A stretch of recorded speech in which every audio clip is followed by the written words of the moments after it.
Do you see much evidence, first of all, of a joined-up approach in opposition terms by the Ulster Unionists and the SDLP, Deirdre?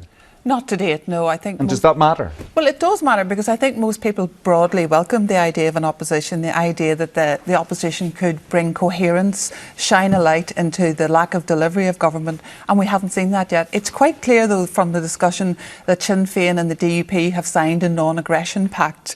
So things that to date would have brought them into conflict, such as their ideas around Brexit, such as NAMA, they're presenting this united front, and I think there are opportunities for the opposition to talk about the general broad scope ideas around health, around education, around the economy, and we're not saying that they have to set aside their differences, but we do need coherence. The reality is that the opposition is divided on key issues and the executive is divided on key issues.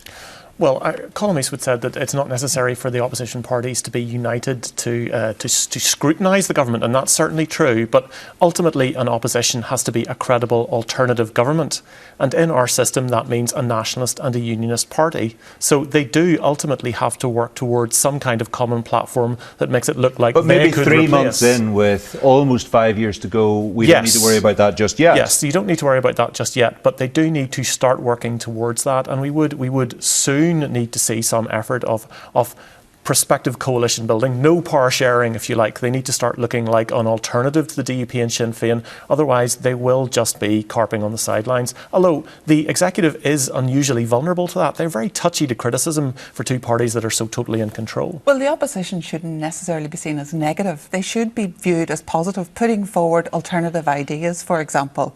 And we haven't really had a sense of that yet. So we have the programme for government. We have from the Ulster Unionists, but that was a single party proposal. Yeah. So where, for example, is the opposition's alternative to the programme for government? What are they putting forward? What are the priorities? What are they saying around Brexit? What are they saying about health and the economy?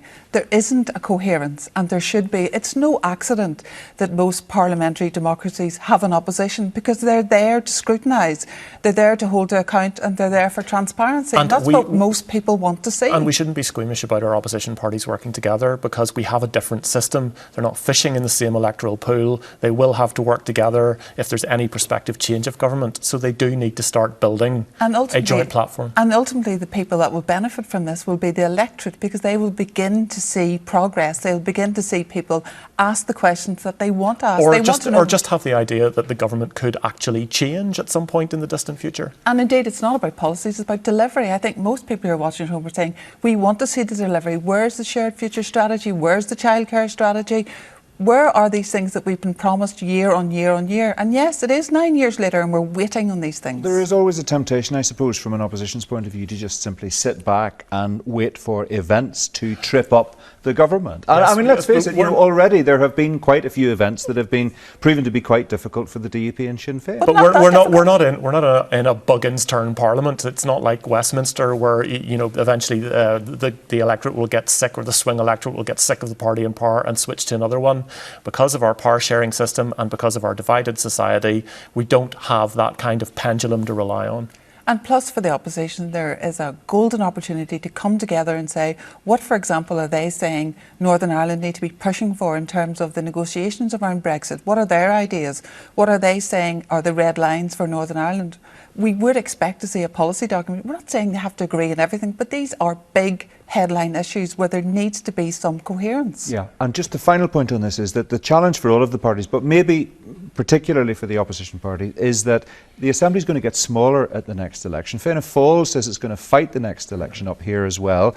The Ulster Unionists are going to lose their seat in Europe if Brexit goes ahead. There are going to be Westminster boundary changes. All of the parties are being squeezed, and no parties are being squeezed more than the SDLP and the Ulster Unionists. Yes, as the Assembly gets smaller, it appears that will hit the smaller parties worst. So they're running out of time.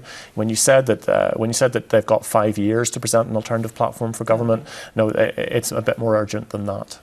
Okay, just a quick final word on the appointment of David Gordon and what our guest had to say about that. Well, I think the interesting thing was the response from government themselves. I mean, it was arrogant, it was high-handed, it was, how dare you ask us questions? And at a time when trust seems to be at an all-time low in terms of politics and institutions it was just entirely the wrong note to And hit. it's not just the mechanism of the appointment. The new job itself is a bit unorthodox. A non-civil servant appears to have replaced a civil servant. Okay, interesting times.